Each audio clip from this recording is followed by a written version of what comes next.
Hello, Johnny. Did Rogan? No, Rogan said something on Twitter about how he doesn't think that a lot of fighters should be interviewed after they're knocked out. Was that the Overeem knockout he was? Now, yeah. Maybe because I don't know if he's gotten some shit about people saying that what did they give you about him showing the Longo? You told me this. I think what happened was they showed the tape. He went to interview Overeem about the fight. And Overeem said, it was a great fight, and he's a good fighter, but really he tapped. Yeah, he said he tapped. So I thought like at the time Joe was like, I'm not letting him get away with this. He goes, really? We'll get the camera to pull. Let's get our truck to pull that up, and then they look at it.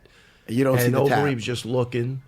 And then Joe goes, let's get it from a different angle. Yeah. So I think that's what... it got a tiny bit awkward. But you know what, But I think Joe had to do what he had to do because the guy really thought he tapped. And then I think after he thought about it, he said, to interview a guy with a concussion. It's bad. But, normally, like, the doctor's asking you questions. Where are you? Do you know where you're at? Doesn't mean you're not have other symptoms, but... But in all fairness...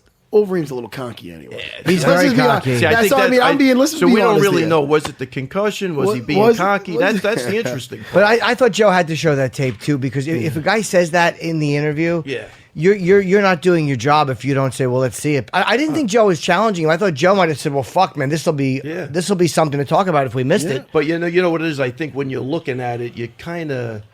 You know that the guy didn't tap. Right. That was the thing. So you're looking enough at for nothing. You don't want to rain on the guy's parade, man. The guy has his first title defense at his hometown. Yeah, right. And even if you thought that, and he's saying he I would have liked for him to have looked at it and go, well, man, I was wrong. Maybe maybe I'm a little loopy from the fight. Yeah. But that's what I would have liked to have for the guy to have done. But he didn't say that. He just praised Cleveland or something, right? Yeah, he didn't.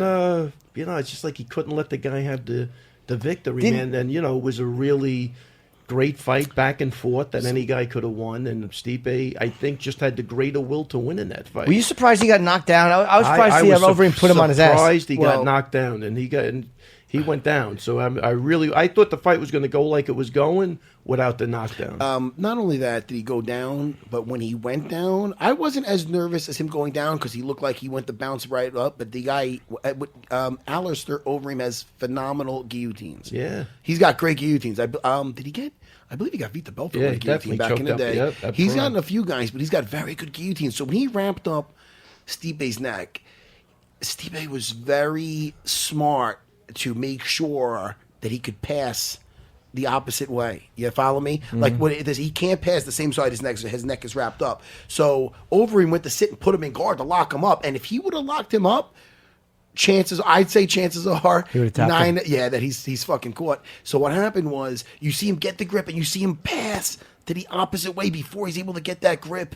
And then he got out and he did the right thing. He challenged it right away. He didn't let it sink in, and he got out before he was able to keep the opposite leg up. That's where he's going to escape. You follow me?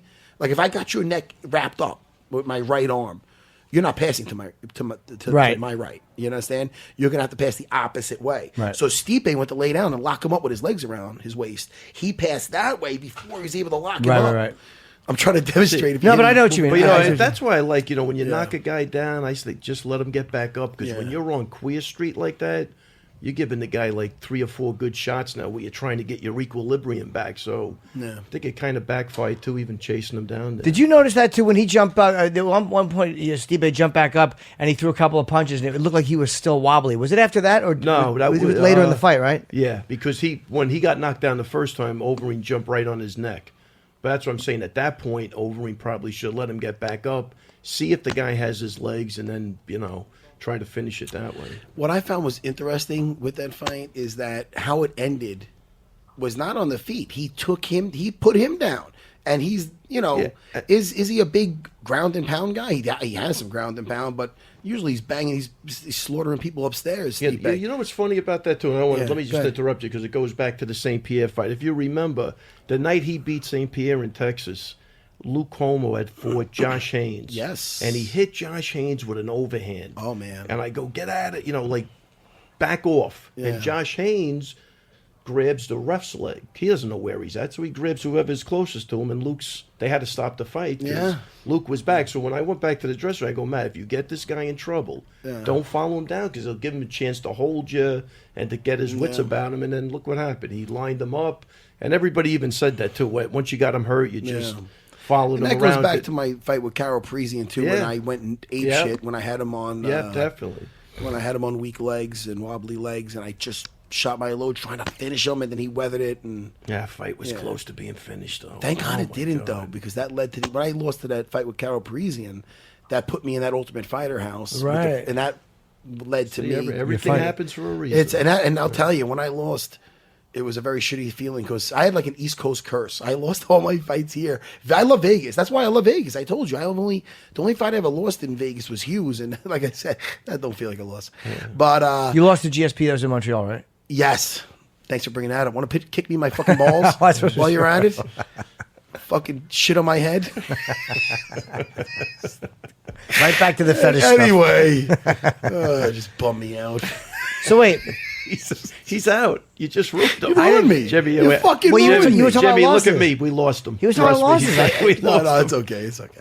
so when Miocic got back up, I thought he was a little wobbly, and I thought going after him was a little. I'm surprised he didn't get fucking knocked out there.